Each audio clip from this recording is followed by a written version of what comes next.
This is the Twin Cities Real Estate Investing Show. Real stories, real success in Twin Cities real estate. Join your hosts, Adam Tafel and Tim Swierczek, as they dive into the world of Twin Cities real estate investing.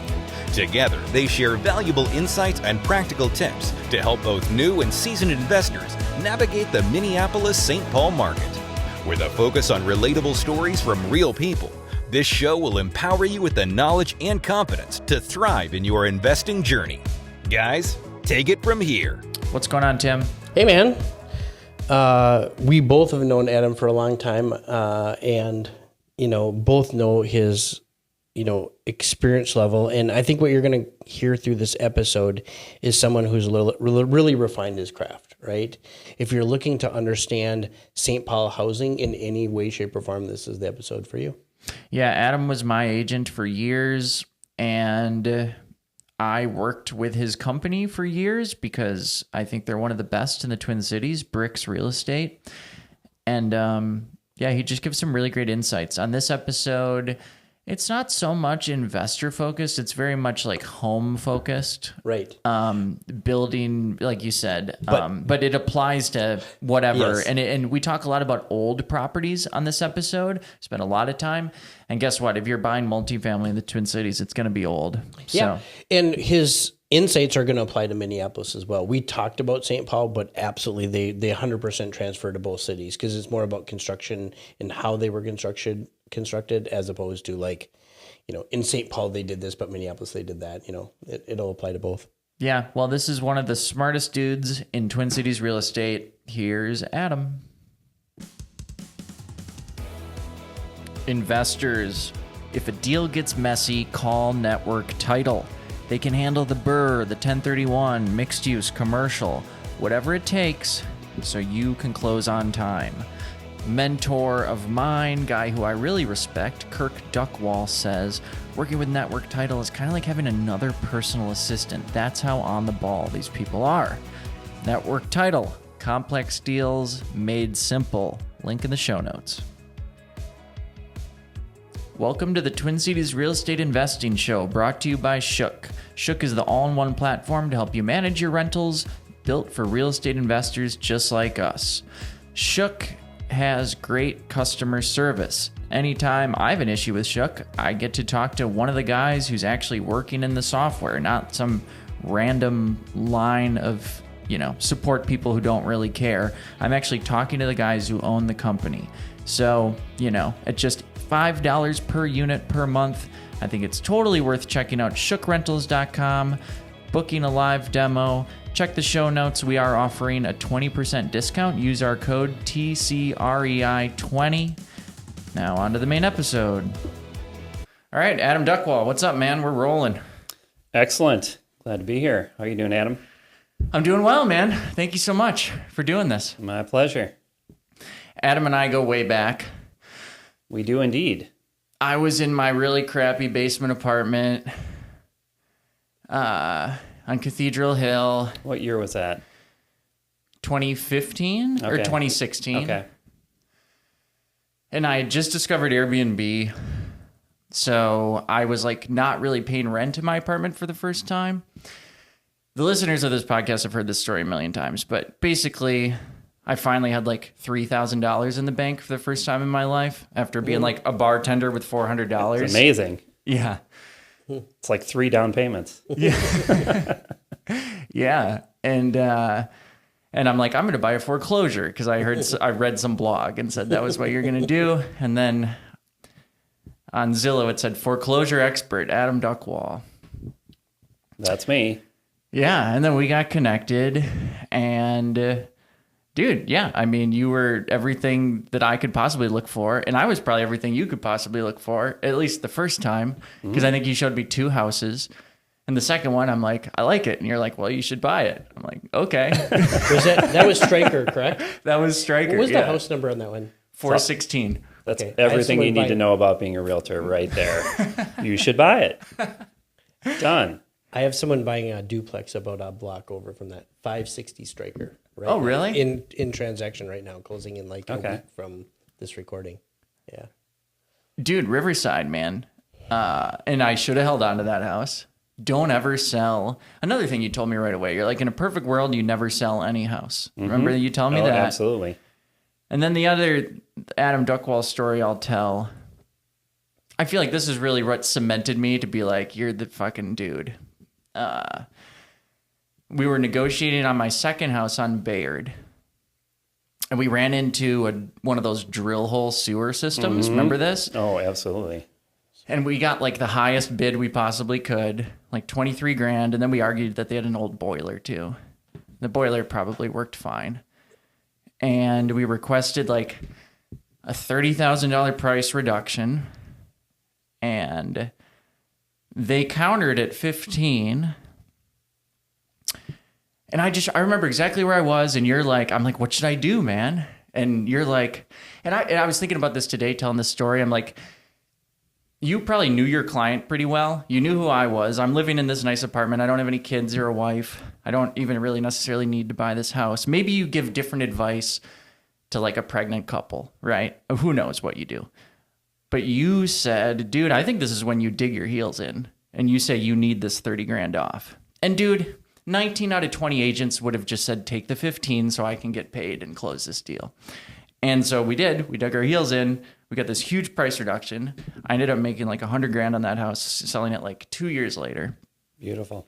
And I still think about that when I'm negotiating or helping my clients, because if you can create those moments just by having like unwavering loyalty to like their best interest, getting them the best deal, that's how you create lifelong relationships in this business. So Absolutely.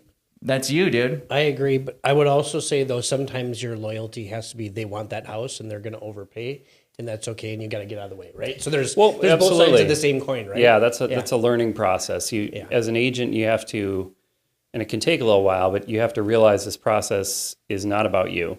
It's about your client's interest, and your client's interest can shift during the transaction. Like, to your point, pregnant couple or whatever, their interests might look different. So yeah, my advice might be different, but I'm still going to point out the same things. Like, you could do this, you could do this. Here's what might happen if you do this. What do you want to do here? But in the case of somebody who's looking at a property as an investment, as you well know, you're more of an investor than I am by far. But you make your money on the front end.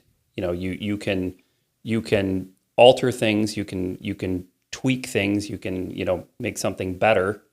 But you have a certain set of parameters that if you don't fundamentally change the parameters of the house, if you aren't putting on an addition, you're not adding that square footage. Of course, you can add square footage, within the confines of the property, et cetera, but you are limited, but you can always pay less if that is possible. And so, when I'm seeing an opportunity for that, why would we not take that? And let's be honest, if we would have dug our heels in and they would have said no, F off, then I would have just taken the 15, sure. Right? Yep. I don't think that deal would have fallen apart, but we had a deal like that, actually. I forced Adam into an uncomfortable situation about a year ago, actually. It was a little over a year ago now, but about a year ago. And I dug my heels in on one, and while we were pending, it's way weird. Past negotiations. We on. were past negotiations, absolutely. And there was definitely some fault on my side, but I looked at it and I said, in hindsight, afterwards, I was like, I probably didn't need to do that because it was still probably a good enough deal. And that's most likely true. But, you uncover things as you go. And there were definitely some things they did wrong that we had to correct. There's some, failings of the flooring already, like 1 year in, that are going to need to get corrected. And so in the end, I was probably right in my assessment, but I probably still could have made it work the other way, right? So it's like, it's hard for me to say that I shouldn't have done it, but, to your point, I had to pay the right price, and I kind of said, I don't think this price is the right price anymore. I think it has to be X. And I know that Adam didn't like it. I was clear on that, and it's okay. Well, you don't have to like it. I'm not saying, but I put him in a bad position. It wasn't a good position to put him in, unfortunately. But let me say this: it worked out. In retrospect, I like it a lot. I like that my friend got a better deal. They didn't have to say yes, and this seller. So to just put this in perspective, this is like a $350,000 massive duplex. in okay area, but not so great area of St. Paul. Yeah. And he's asking for 30 grand off. We're like a week before closing. But this seller was so obsessed, or the listing agent was so obsessed with, are we closing? Are we on track? Are we going to close? What's going on? Hey, is everything okay? They put all that energy out there, just opening the door for anyone who knows what they're doing to be like, and I'm not saying this is what you did, but it influenced your confidence in your ability to get 30 grand off. And so the lesson learned is, if you're a seller and you absolutely need to sell the house on time, 1031, whatever, be cool, man. And just, Yeah, absolutely. You're 100% right. It gave me the confidence to go, well, I think they're going to say yes to this, even though they won't like it, Yep. And, when it's all said and done, it is what it is. I mean, I spent all of that money on fixing up things that were not, HVAC units and stuff like that, right? So like, it wasn't like, but so that's why I say, like, had I had to come up with that cash or hire, I don't know, like rehab funds, it would have been, would have made the deal a lot worse, Still doable probably, but not one that I would have been smiling about as much as I am now, I guess, Yep. And Adam, you brought up a good point. Like, and they can always say no, right? The seller can say no to this. So presenting them with this, absolutely, it's negotiation. I don't see any problem with that. And I do think that as agents, we're representing our clients.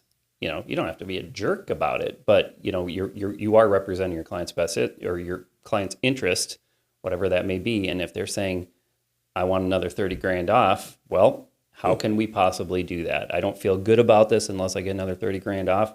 How can we possibly make that happen? And you're going to try to make that happen.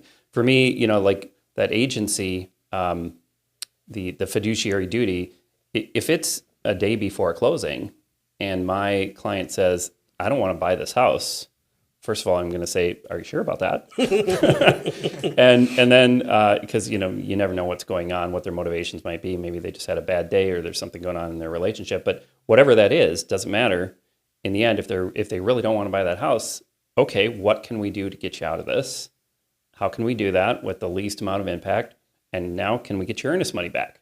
That's the new goal, is the representation. Now the carrot is canceling the transaction, which as an agent means you're not making any money on that. But representing your client well might mean that you're now getting 5 referrals out of that person, and they're going to buy something else later anyway. So you'd never, as an agent, you never think about the money. That's how I approach this. That the money doesn't matter. If you're thinking about anything, if there's a self-interest in it, it's the review. You're going, how am I going to get a great review out of this client? How do I get a 5-star client? Yeah, absolutely. So let's talk about you for a little bit, Adam. What first drew you to real estate? We want to get more into like market and old property specifics, since this is not an agent-focused podcast whatsoever. It's an investor-focused podcast, but just give us a brief rendition of like, how did we get here? Divorce. Cool. So, suddenly the pittance of an amount of money that I was making teaching wasn't going to cut the mustard anymore. So divorce, child support, those kinds of things threw me into this industry. I honestly thought I was going to hate it. Took me 6 months to make any money in it, but it didn't take me even that long to realize that I actually really liked it. What year did you start being an agent? 2005. Okay. April of 2005. So I went into it thinking, okay, here's something I can do. I heard you can make money in real estate. I knew nothing about it. I went to the first place I thought of, sat down with a manager, and she said, oh, okay, well, do these things and you'll work here. I'm like, well, okay, I'll do that then. And ended up being an agent. And after a little while, realized I actually really liked it, and I was actually pretty good at it. Here we are, almost 21 years later. The two things that like kept me from becoming a real estate agent years and years before I did, because I was bartending for years thinking I was going to do this, but I was under the impression that agents just don't make that much money. It's kind of like a $75,000 a year gig, and like the bartender makes the same amount. And then I was also under the impression that it's just kind of like a cheesy job, And so meeting it you... is though, right? I mean, I'm just kidding. But I'm trying to pay It you. can be. I'm trying to pay you a compliment. Like, I saw you, and I'm like, this guy makes a ton of money, and he's not cheesy whatsoever. So I feel like your personality is in contrast with a lot of agents in a lot of ways, and I think that's probably benefited you. Well, thank you. Quite a bit. So you sell a lot of old homes. Mm-hmm. A lot of our listeners are going to buy a really old investment property in St. Paul. You're walking through an old home. What's on your mind? How are you representing the client through the showing? Okay. Well, I mean, every property I step into, I'm trying to bring 20 years of experience into that. My client, however many homes they've seen, they've probably seen a lot fewer than I have. I've seen tens of thousands of properties, and I pay attention, I notice things. So when I'm walking into a house, let's say it's a house built in 1910, for just as an example. 1910, I'm going to be thinking, okay, is this, I basically break down how I organize my thought on a property into 3 categories: original construction quality, current maintenance, and cosmetics. Original construction quality, that's pretty simple, right? It's, was this home an above average home, an average home, below average home of stature? What was this home in 1910 when it was built? Well, how would you know that? You'd know that by looking at a bunch of other 1910 homes and noticing, what are they doing in these homes? What does the design look like? Is it an elegant design? Was this they were doing kind of a meager build? The materials that are being used in terms of the trim, the flooring, the foundation materials, and then how much structural settling have we seen in this home? 1910, we're at a transition point there. If we're looking at that example, you might have a limestone foundation, you might have a poured wall foundation, you might have a block foundation. That choice tells you something about the builder. It tells you something about the original owner.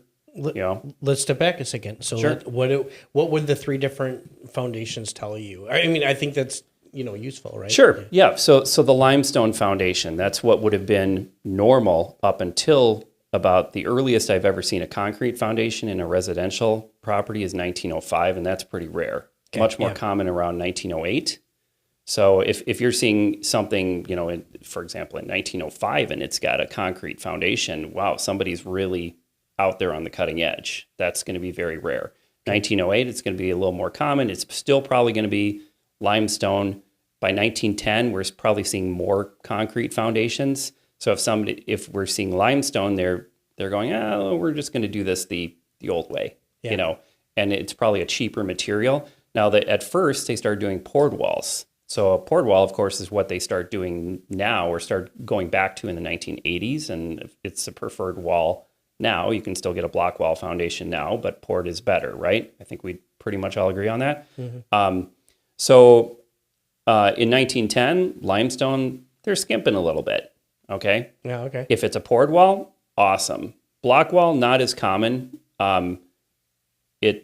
That's okay. It's just the problem with the poured wall back then, and the reason why we don't see them much past 1918 is because it's like making the Hoover Dam. You got to pour a little bit, let it dry, because if you pour the whole thing, it's still going to be drying 100 years later. So obviously that's a stretch of an example. Sure. This isn't the Hoover Dam, but it would take a long time. You'd have to pour a section, let it dry. Pour a section, let it dry. It could take you, I don't know. I don't actually know how long. Yeah, a long time to do it.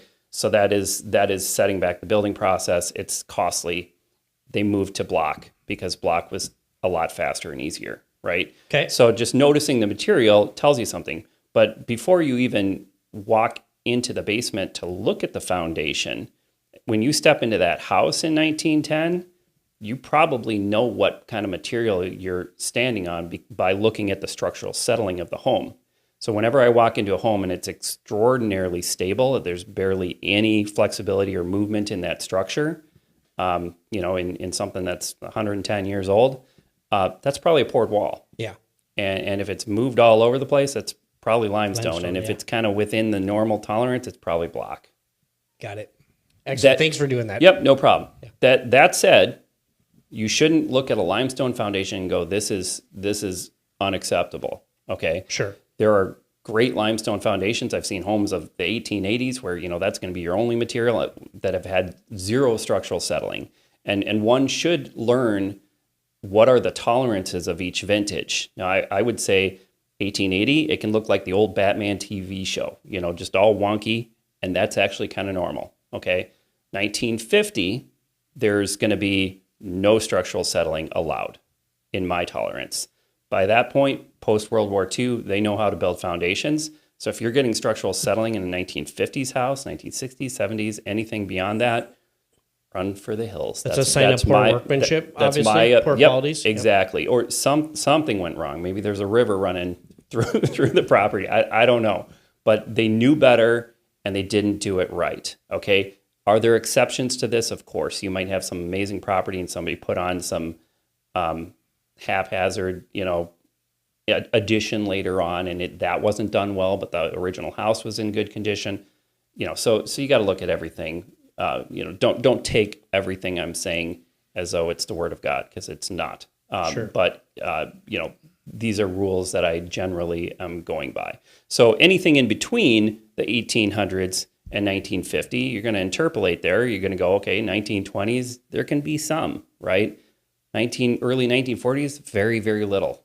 So there you go. Yeah. Tim and I are both large proponents of old homes and teaching our clients and friends and fellow investors not to be afraid of old homes in general. Mm-hmm. Having both owned a lot of old homes, Tim a lot more than me. And also of the hundreds of old homes that I've sold, I guess I've yet to hear about some sort of catastrophic old home problem that surprised someone, other than maybe a couple sewer lines. But I bet that you have heard. Yeah, sure I have. So do you have any stories, words of caution for people from real experiences? Absolutely. One that comes to mind, a property that I sold where I learned later on that the sill plate, we all know what a sill plate is, right? So sill plate. All right, so sitting on top of your foundation material, you have a horizontal piece of dimensional lumber, 2x6, 2x4, whatever the wall is being built on. These days, you'd use a piece of green treated for your sill plate, but back then they didn't, right? They didn't have treated lumber. So you have this plate that's running along the foundation. The siding on the outside of your house should be, oh, by the way, on top of your sill plate sits all your wall studs. That's the base of your wall, okay? Mm-hmm. So your siding on the outside of the house should be going down past the sill plate, directing water away from that. Now, if you've probably heard of home inspectors pointing out, hey, look, there's ground coming up and touching the siding. Okay. Yep. This is part of why, of course, you don't want your siding rotting away because it's protecting your house. But another problem is, if water is in constant contact with that siding, transitioning through that siding and then hitting the sill plate on the inside of the house, it can start rotting that sill plate, and your sill plate can turn into dry rot, essentially dust, right? Well, that happened in this house. And they had a, over $100,000 problem of replacing the sill plate that didn't get caught on inspection.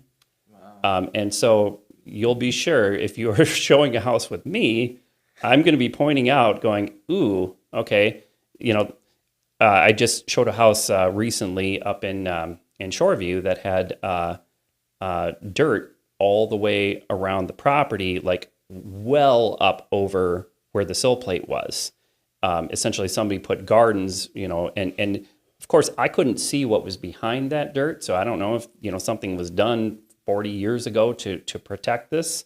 But without knowing that, I'm going to be very concerned about the condition of that sill plate. And in this case, it was all a finished basement, so I couldn't get down there and see anything. Yep. So, I'm telling my buyers, hey, if you were to be interested in this house, I would recommend an intrusive test all the way around the entire property, meaning drilling holes, looking at, each stud all the way around the entire property. I know that's expensive. I know that's a pain in the ass, But that's what I would want to do if I was buying that, to make sure that nothing has happened. And to clarify, Adam, that would be from the inside. People would be drilling in that finished basement. Just a small hole. You can put a test camera or a moisture probe, something to go through and check. Yeah, and that's not normal, folks. So that's something you'd have to ask the sellers for, because it creates it creates a you got to get permission. Fixed. Yeah, and they might not want you to know because they don't want to know, right? Absolutely. A smart seller might say, absolutely not. Nope, you're not doing that. Yeah, if I'm a seller, I would reject that unless it was my only choice. If this had been on the market for, it's like a 9 months. lead-based paint test. Yeah, exactly. Yeah. Yeah. Do you really want that happening? Yeah, exactly. You know what drives me crazy? I wonder how you deal with this. These are really common in Northeast. When you just have, like, I don't even know. It's not is it called a crawl space? Where the basement is just like a 12 by 12 limestone square in the middle, and you have no visual to anything on the outside of the home. That would drive me nuts. How do you deal with that? Similar, like intrusive testing, or we've had that in multiple houses. Yeah, I mean, it's super common. So, in that era, when you're talking Victorian era homes, which is what a lot of what Northeast Minneapolis is, which it's fascinating to me because, Northeast is such a popular area, but it has, what were working class homes built. So they were, small. They were not homes of grandeur built. A lot of them were built really well, and some of them were not. So Northeast is going to have a lot of that. But yeah, so the basement, the original basement would often be a mechanical pit. That was it. A coal-fired furnace was down there, or perhaps a boiler. If it was 1870s or later, which most of it is. So you've got that mechanical bit, and then the rest of it is all just crawl space, right? So, there may be vents, there may be radiator pipes, et cetera, running down there. But yeah, it's very, very hard to access. On inspection, yeah, I probably want to get somebody who can actually get down there and look at things, or, use some kind of modern technology, drone, whatever it is, to get down there and actually look and inspect things. But of course, you can see a lot from the outside too. So a home like that, if it's got that old type basement, that in itself doesn't, to me, make it bad or unworthy of purchase or anything like that. Again, I'm always going, okay, well, what was the standard of the day? Well, if the standard of the day in 1890 was a mechanical pit, and that's what this is, and it looks to be in good condition for what it is, I'm totally fine with that. Right. So for example, if you have a house like that with the pit, Northeast built, whatever, and that was an original to the property, so it's probably a full 100-year-old home, and you're not seeing crazy settling or whatever. That's different than the Shoreview home that was built in the 50s, 60s, or later that could potentially have problems because that wouldn't have been original, right? So if you're starting to see any sign of problems, then it's probably failing. Whereas the other one has lasted 100 years, it was probably done well if there's not already any failing, correct? Yeah, absolutely. And you bring up a really great overarching point, which is, people sometimes go, oh, I don't want to deal with this old home. Okay, well, guess what? The home that's been around for 120, 130 years is probably going to be here in another 130 years. And the home that's being built today might be gone in 30 years. So the construction materials that they used were amazing. They were better than what we have available today. The natural resources were much more plentiful. The wood was better, the tighter grain wood. So there's a lot of great things about those old properties. I love old properties. My favorite properties are like the one we're sitting in today, 1950s, 1960s. And that's because I see that as the zenith of two curves, one of them being building materials, which the late 1800s, early 1900s had amazing building materials. The techniques, of prepping foundations and were not quite as tried or figured out. And we've made huge advances in that, but we've actually lost ground in terms of a lot of materials. Now, some materials that have entered in the 70s, 60s, 70s, 80s, of course, are great. Yeah. Okay, Plumbing. so I don't want to speak, negatively about everything, but in terms of like the actual wood and plaster, like those things were amazing. And so, old homes, if properly maintained, absolutely amazing. And not that I'm worried about this because I live in a brand new home, but my brother, who's a firefighter, Minneapolis firefighter, will tell you an old home burns a lot slower and it's a lot easier to get out of if you're in a major fire. Whereas a new home, essentially, he says, if I'm paraphrasing, will just start up in flames immediately. And so the materials are a lot more flammable and they just burn quicker. So that's I believe it that. doesn't keep me up at night. I'm not worried about it, but it's a difference. Can Yeah. you tell us something else? Like, okay, so we talked about foundation. What other things in old St. Paul homes that you look for? Give us your list, maybe one at a time. Well, I mean, certainly, ceiling height is going to be something that that you're looking at. If we're dealing with a home of, from the late 1800s, you might have a 10-foot ceiling. Okay, by the time we get into the teens and 20s, 9-foot ceilings are going to be standard, and we're talking main level here. And then when you get to 1929, 1930, then we start dropping down to 8-foot ceilings, and it stays that way until about 1989, goes back up to 9-foot again. Okay, so just noticing something like that. Okay, what is normal for a vintage makes you then walk into it and go, okay, this home was built in 1926 and the ceiling's only 8 feet. Why is that? Okay. Yeah. This was a cost saving measure. Okay. That's something to pay attention to. Okay. I always want, again, I'm going back to my 3-tiered system: original construction, quality, maintenance, which, by the way, maintenance is a very, very broad spectrum that includes everything that has to do with the functionality of the house: plumbing, electrical, grading, the roof, the roof, the siding, the windows, all these things, right? And then cosmetics. So I'm trying to understand, what was this house on the day it was built, right? So if I'm going, okay, this was 1926 and it has an 8-foot ceiling, that's really unusual. They were saving some money, right? And let's talk about materials, flooring materials. We're sitting on top of an oak floor right now. Okay, oak was your expensive wood back in the late 1800s and the early 1900s. Okay, there's a reason why, and you've all noticed it when you go into a home of 1920 and it was all oak floors, and then you go into the kitchen and it's maple. Why is that? It was cheaper wood. They didn't care about it. It wasn't that they wanted that maple in there so much. It was cheaper. Okay. You'll often see oak floors on the main level, and then on the upper level where the family is staying and you aren't showing off to your guests, it's maple up there. And if they're really saving money, they'll do maple downstairs and upstairs. Or if they want to save money beyond that, maple downstairs, fir flooring upstairs. And if you're really, really saving money, fir flooring everywhere, which we know the fir flooring is pretty good and it's beautiful, but it doesn't hold up like a hardwood, right? So just noticing the materials that are being used for the flooring and the trim is telling you, again, what is it that you're dealing with. Yeah. Also, that should guide you. We all get these clients who are going, hey, I want to strip all that wood. Well, wait a second. What was that paint grade material that you're stripping down? Was that material that was intended on day one to be painted? And now you're going to spend the next 7 years of your life stripping this down to have something that doesn't look great. Yeah.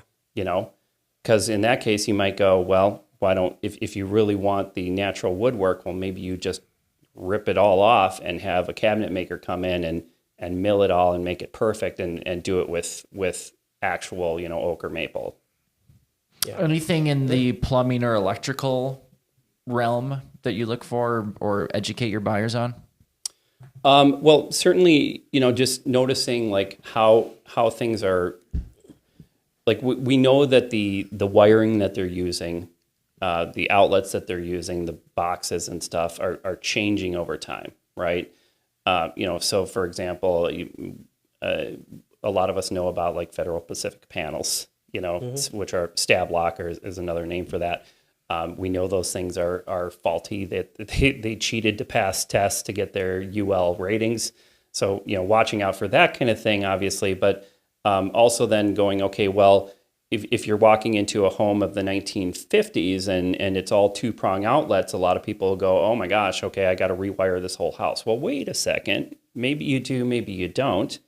First of all, home inspectors might be perfectly happy with you swapping out, putting in some GFCIs in for many locations, and maybe you just swap some of the circuits where you want to plug in your computers, et cetera.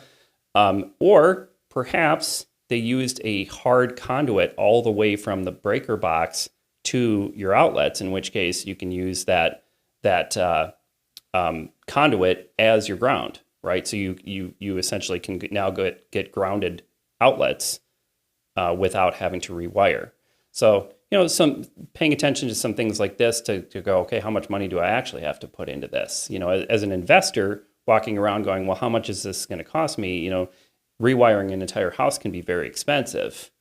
Making some minor changeovers might be a matter of hundreds of dollars, not tens of thousands. When you were helping me out, you and Johnny were helping me out with that house on Bayard, limestone foundation, crawl space, couldn't really see stuff. Man, I was under the impression that I was going to buy this house. I remember asking the inspector, like, how long is this house going to last me? And he just kind of laughs at me. He's like, dude, this house is going to be here for a while. But he did recommend a structural engineer. I can still hear Johnny on the phone being like, what? I'm like, yeah, man, he says I need an engineer. And I'm like just freaking out about this house.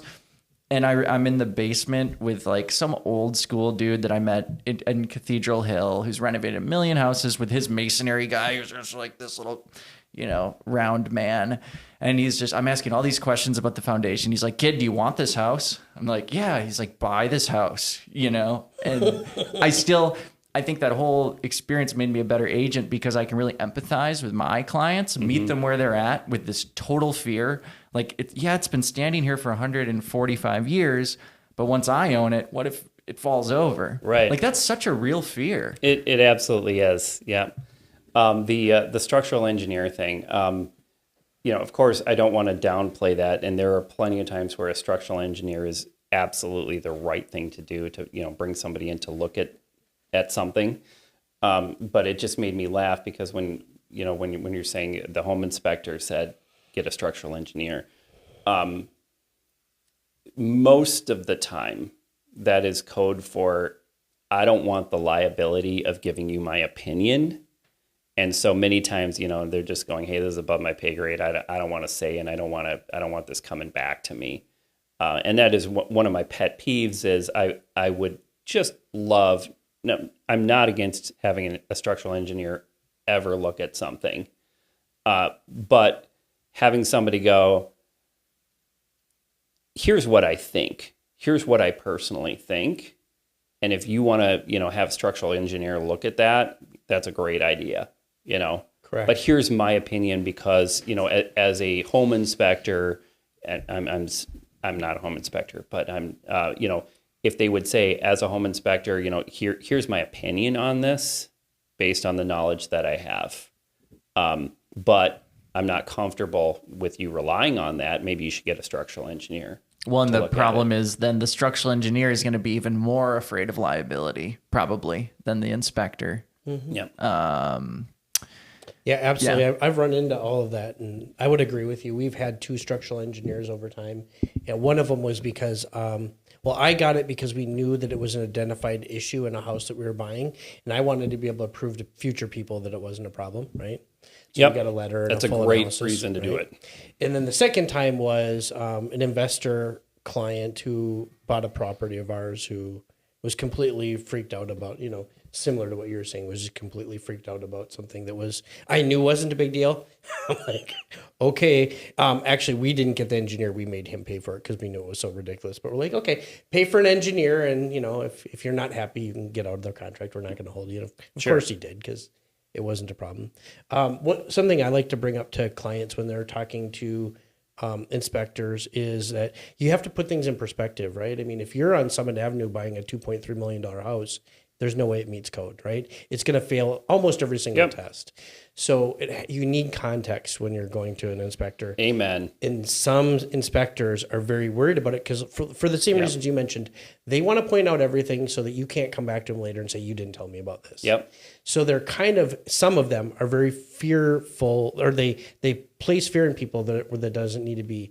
So if you're ever talking to an inspector and they make you afraid, ask them, if you inspected 100 houses in this neighborhood, the 100 closest, how many of them would have this problem?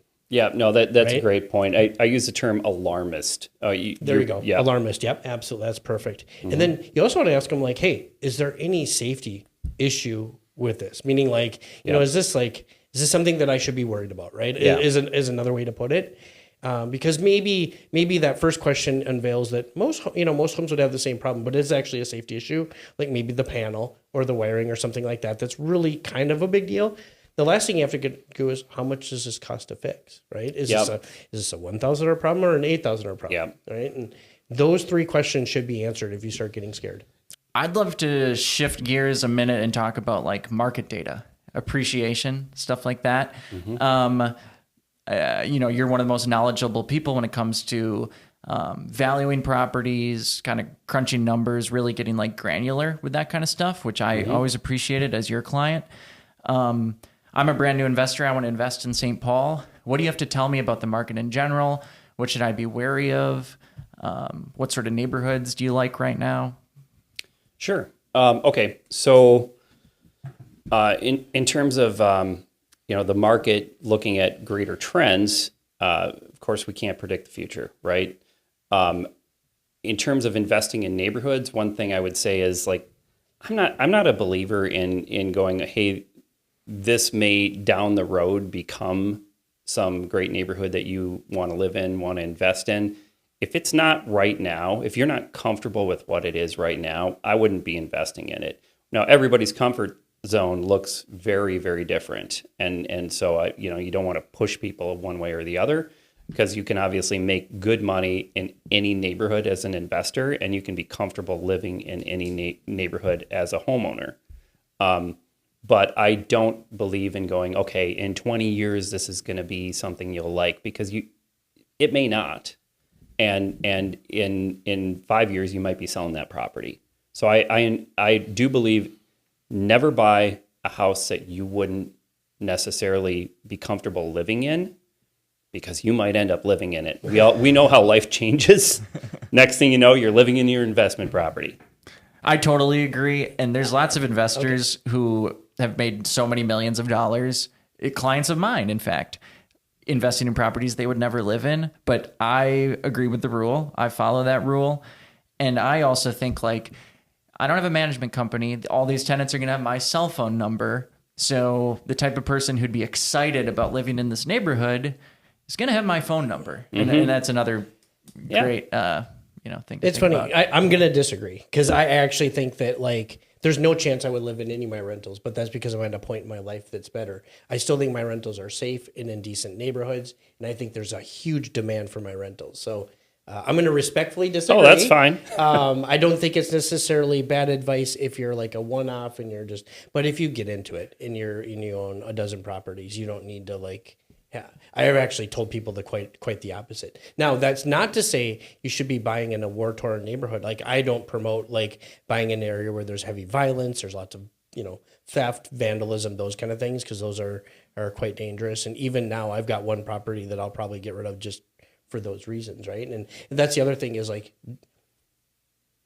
the ideal was mentioned, where the ideal is you don't sell property, but sometimes you buy a property that you shouldn't buy, and you figure that out 3 to 7 years down the road. And when that happens, don't be afraid to let that one go. It's okay to prune, right? Yep. Totally. Absolutely. And yeah, the prompt of the question is, I'm a brand new investor. So I think that's important. Suppose, It's not, I have 12 units, where should I go next? Yeah. And I also agree with it's okay to sell. It just happens that the 2 homes I have sold are doing so well, and you helped me buy both of them. So anyways, but yeah, what else? Tell us more about the market, and what do you see as far as trends? Sure. Okay. So, I mean, our market value hasn't changed much in the last few years. Obviously, we had absolutely crazy, insane appreciation during the pandemic.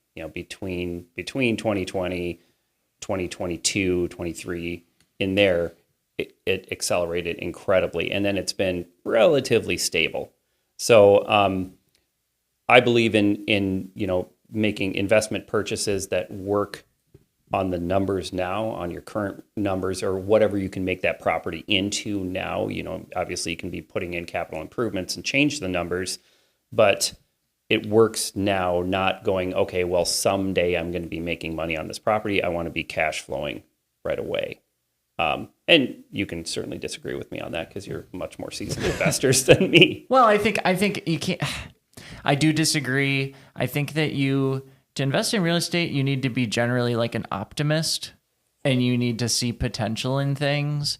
And I bought that crazy triplex where I paid a lot of money for it. And when I bought it, it was losing like $1,500 a month on paper.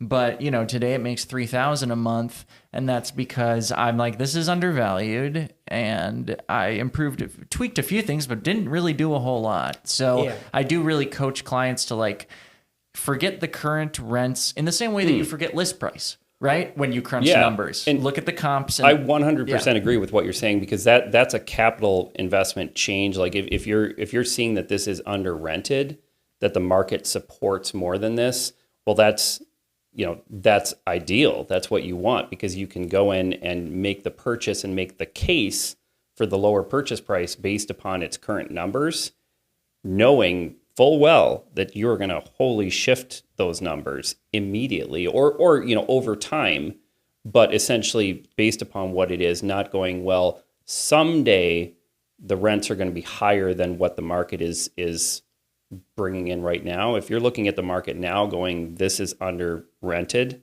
undervalued now, then absolutely. The best investment properties that I've sold to people were ones that were a combination of physical distress, and that could just be things haven't been updated, or it could be, some things really need to be taken care of, but a combination of physical distress and what I call administrative distress.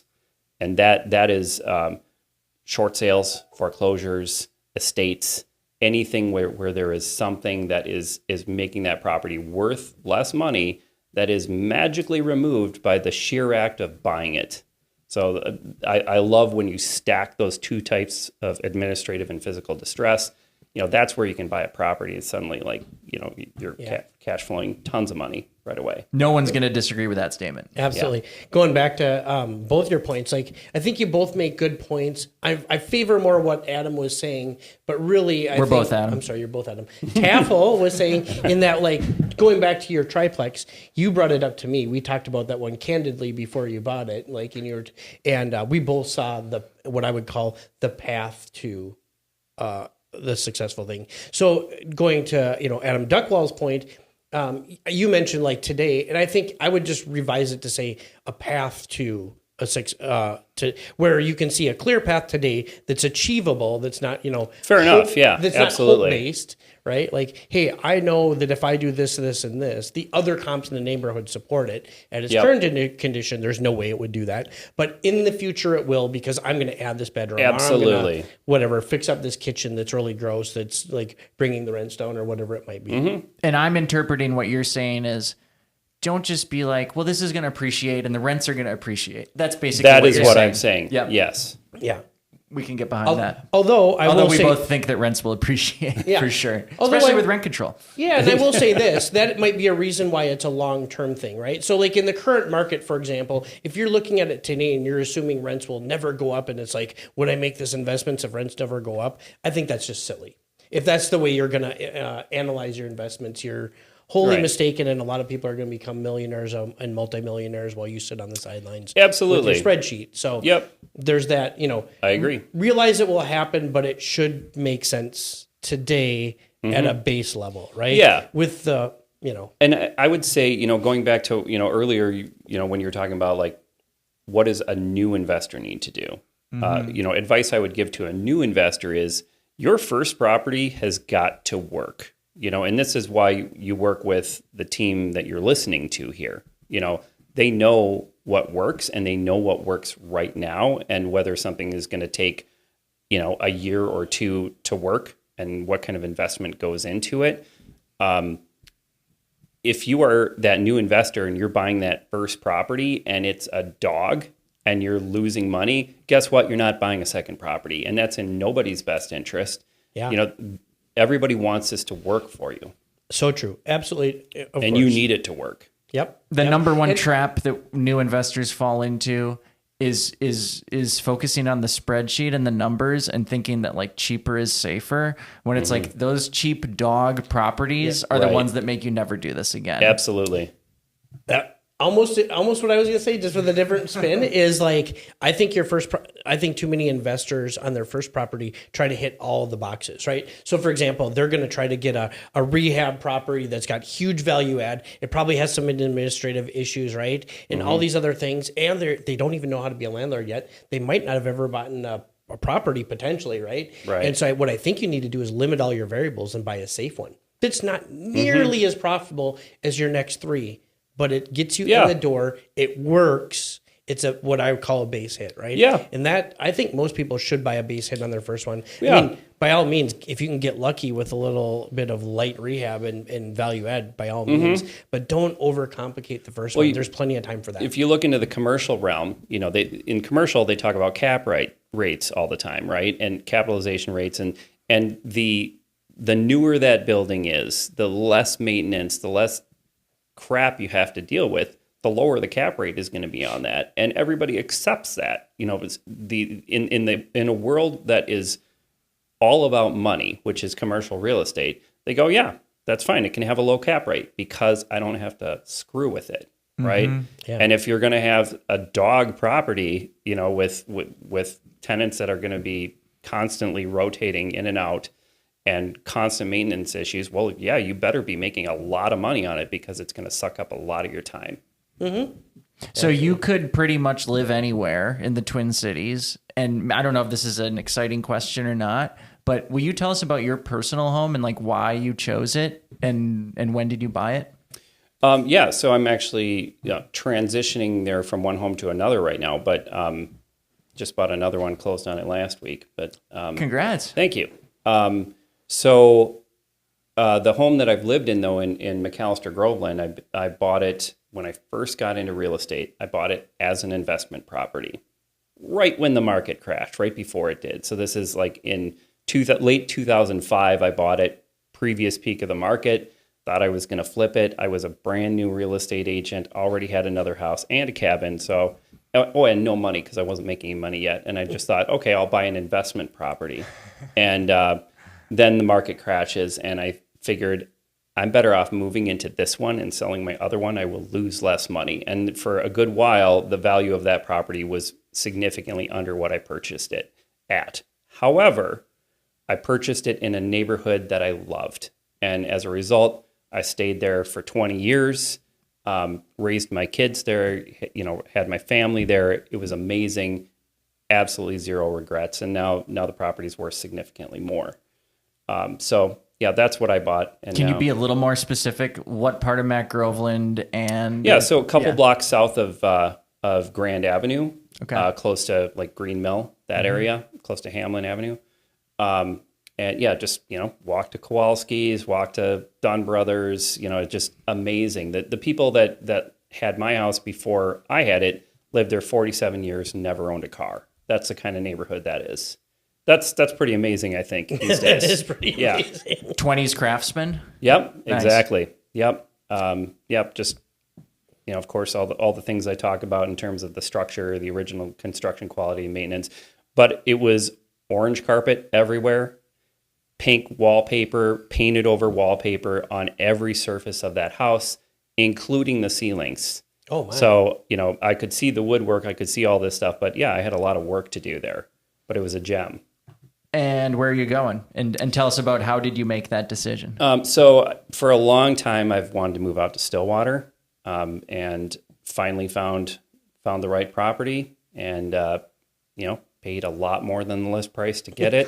Because it was the right property, right? It was the right property, and I think the funny thing is, yes, I had bought this house when I was a brand new agent. And I'd owned a house previously, but that kind of came to me through family, so it was a little bit different. This house that I just bought was really the first house I've ever like engaged in the marketplace for myself, and I learned a lot about the process of being a buyer by going through that. But 1950s, right in that vintage that I love. Sweet. So it's not downtown Stillwater. It's just this. It's on the edge of it, so it's on the edge of the North Hill, because that west edge of old the stuff. North Hill. Most of the stuff around there is older than that. Yes, correct. Yeah. Yep. So you got a newer one. Yep. You looked for a while. This property right? was an old orchard. This is why you chose that one, because it was newer construction, but in Stillwater. Yep. Okay. See, there we go. And I've always wanted that 50s Rambler. This one was 49. So. And I kind of say stuff like this a lot, but here's where I would say, like, you knew how hard it was to find what you wanted. Mm-hmm. So when you saw it, you went for it and you went deep, right? And most people don't do that. So like, if someone's listening to this and they're in that situation, then they want whatever it might be. Let's say it's an investment property in a certain area and they don't come up often. You better go deep. You're going to ruin your numbers a little, but you'll have what you want. Absolutely. When it's what you want, you go for it. And you see people being reserved all the time. But then when it is truly the right house, you throw in everything. And I wrote an offer that could not be refused. Right. And for most people, when they do that, they get nervous too. And I tell people, nerves are a sign that you've got the right place, that you're actually doing the right thing. You don't get nervous about the house you don't care about. Yep. If you and so in your case, I wouldn't be surprised if you weren't, but did you get a little nerves? Absolutely. Yeah. This one, I would have felt bad if I didn't win. And others I wouldn't have felt that way. Do you feel roughly? Oh, sorry. Just to put that in perspective, how many transactions have you done in your career? It's somewhere around 900, I think. And you got nervous on your personal buy. So I just want to point that out, because I think people think that it's weird and like I think it's important that you tell people that, because they need to know it's okay. Yep. Sorry, didn't mean to interrupt you, but I didn't want to ruin that train. No, it's okay. Well, you've been really generous with your time today, Adam. Anything else you want to? Words of wisdom you want to leave the folks at home with? Well, you're not going to make any money if you don't actually do this, if you don't try it. So I would be willing to invest. I personally think everybody should probably have about 10 rental properties, honestly. Yeah. If you see that as a goal, set yourself up to have 10 properties, have other people paying for your houses, and then when you need more money, you raise your rents instead of, just going out and buying that TV.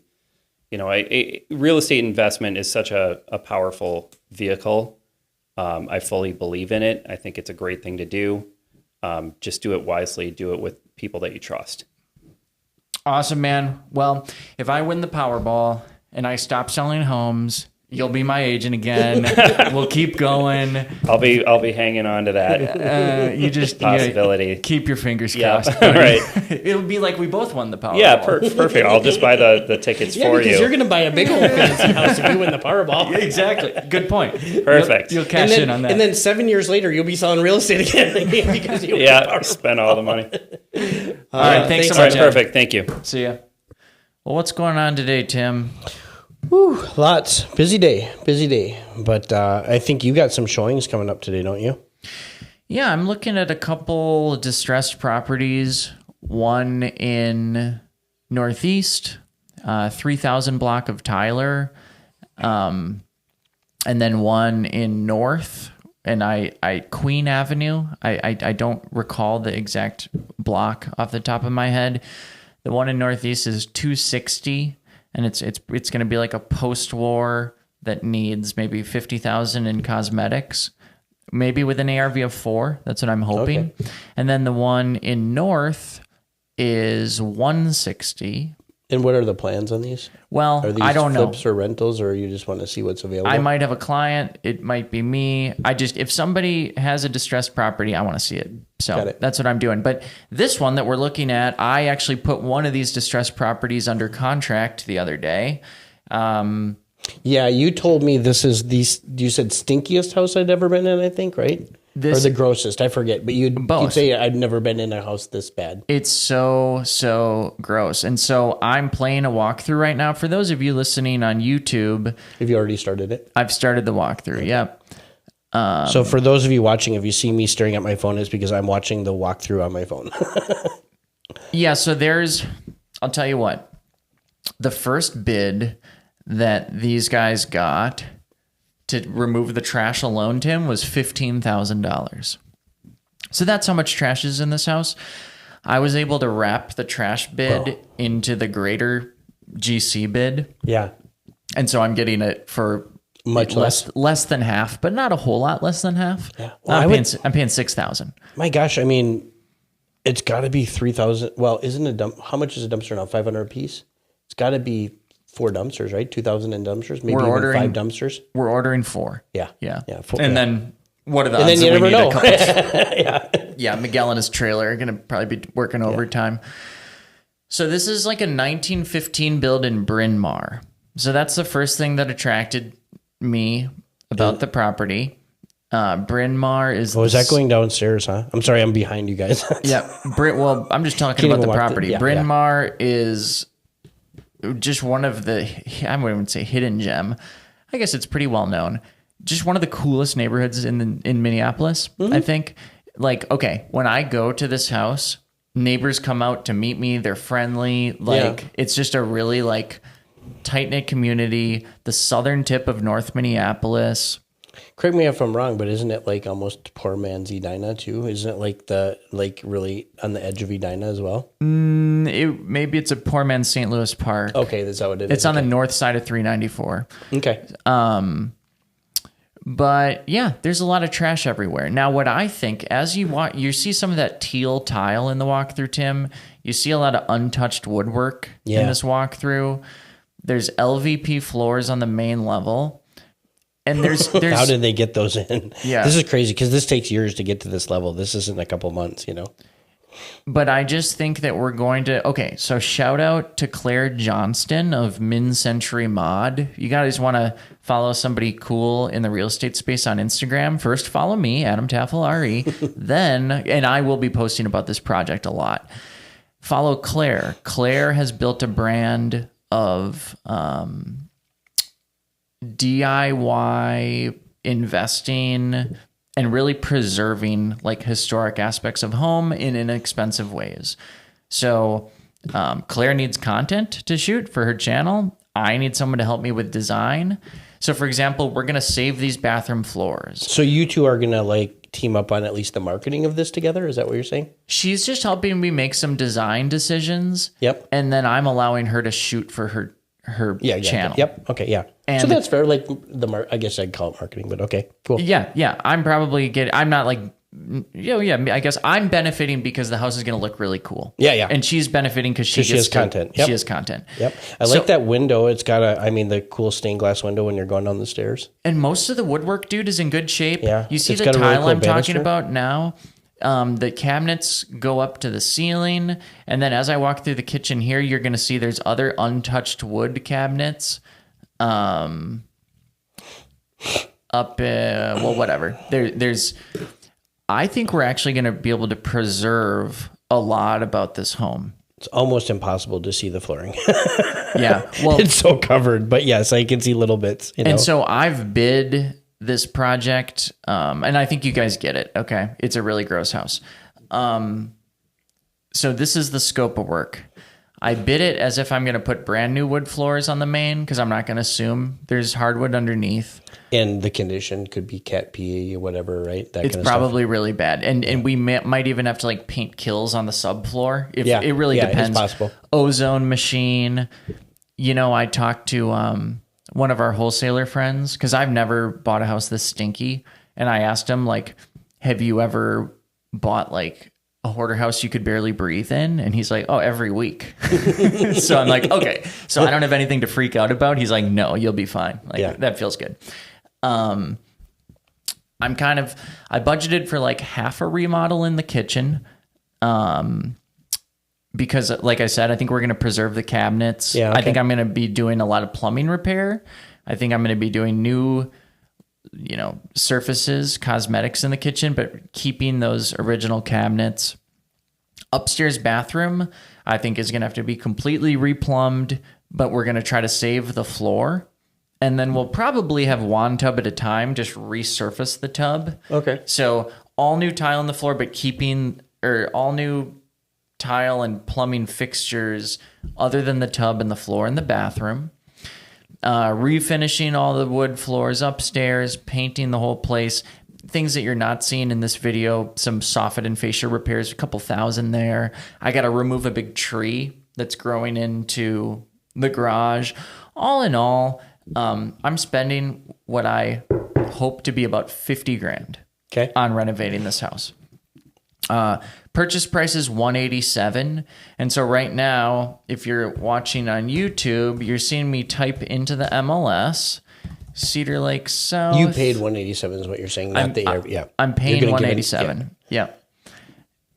And if we go back a full year in Bryn Mawr, now keep in mind, this is not like every property that's sold. These are only the properties that have sold on the market. And the really, really bad properties like this tend to not sell on the market. Right. But this is a complete indication of ARV, what I'm looking at right now. And so we want to stay north of 394 because once you get south, I believe we're in... Is it fair to say that you're showing your screen right now so people on YouTube could see this? Exactly. Okay. Yep. 29 matches of single family sales. And I'm not going to go through all these comps. If you're curious and you really want to learn, like as I post about this, shoot me a DM and I'll email you these comps. But the cheapest house to ever sell in this neighborhood, Tim, is $323. Then $324, $326, $340. Median is actually in like the mid to upper fours in Bryn Mawr. Yeah. This house is also a little bit cheaper because it's closer to $394. So you got some highway noise. And it's really even hard to tell the exact layout. Like, do you think it'll feel like a good layout when it's done? I couldn't really tell from the video.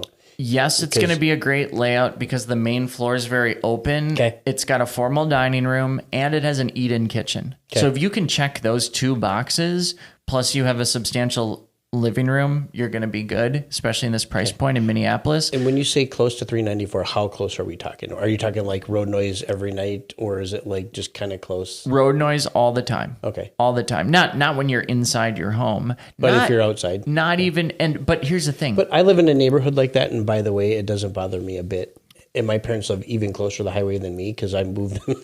They're a block closer than me, and they say the same thing. Well, and the important thing is your comps, right? You can't be pulling a comp that has zero road noise if you're trying to comp a house with heavy road noise. So most of Bryn Mawr, a lot of Bryn Mawr has road noise because it's right along 394. So I can point to plenty of comps. In fact, here, if you're watching on YouTube, you can see... let me just zoom in here for a second. Sure. As you're doing that, I'm just going to say, like, I completely agree. It absolutely affects the value because my parents almost didn't make an offer. They were concerned about making an offer because of the road noise. Turns out living there, no problem. Mm-hmm. But when a buyer is standing out in the driveway trying to decide whether they're going to make an offer, it's a problem. It affects the price. For most people. For most people. Yeah. But the house next door sold for $370. So go figure. Yeah. There's a house... with equal road noise that just sold for $447. So like we're okay. Would it be better to be north? Sure. But I'd probably be paying more if I was north, that probably adds another 30 grand to my purchase price. Sure. So anyways, all in, knock on wood, best case, I'll be all in at 230. More likely I'll be all in at 240. With ARV in the low threes, 335 is what the first hard money lender gave me. And that's a really good spread to be all in at that number, right? Like, yeah. And then I mean, my bid is 42. I'm planning on 50. Sure. And so then my plan with this one, Tim, is to hold it as a rental. Yeah. I think again that selling and making that chunk of cash is always so appealing, but every single time I've sold a single family home for a chunk of cash, I regret it years later. Yeah. So I'm just going to try to learn from that. This will probably end up being a very break-even property month to month. Month to month, yeah. Maybe I'll get lucky and rent it for $3,000. If I can rent it at $3,000, then I'll have a $500 spread, which actually feels pretty good. Yeah. But I think more likely, especially time of year, I think I'm going to rent this for like $27,000, and I think my payment's going to be like $2,550. Sure. But I will. And by the time you're not going to pay any utilities on something like that, though, right? Since correct. It's a single family. It's pretty, yeah. And also, when you have a contractor who very recently fixed up just about everything, not only do you have the peace of mind that we just went through this whole home, but sometimes a contractor will be, have you ever had a big renovation where the contractor didn't miss like something that the tenant brings up? You know? Yeah. I guess what I'm saying is a lot of cool contractors will come back and fix things and it's less expensive because you just wrote them a check for $50,000. Sure. That's true. I don't expect, I haven't scoped the sewer yet, but other than that, that's really the one wild card at this point. You've got enough spread that if you have a bad sewer, it doesn't matter. I mean, you don't want to have one for sure. I'm not saying that, but it won't. It's still a great deal, even if you have to replace the sewer. So yeah, that's what I'm excited about, man. And I gotta think we'll be doing. Do we have a meetup scheduled for November yet? No. Let's do it here. Okay. Because unless I have a tenant. In which case... Oh, at the property. Yeah, okay. Because it won't be full of trash, and it'll probably be like punch list time. Okay. Unless we're totally done. I mean, it's not out of the question. I mean, they're going to start the trash out in 2 days. It's not out of the question that this job will be done in 2 weeks. So I guess we'll see. But again, we're going to be... Claire, who's awesome at putting together reels and social media and stuff, is going to be posting about it. I'll be posting about it. So if you guys are curious to see how you deal with a hoarder house, follow along on Instagram. Sounds good. Well, cool. Thanks again to Network Title and Shook Rentals. Remember, we got that 20% discount for Shook Rentals in the show notes.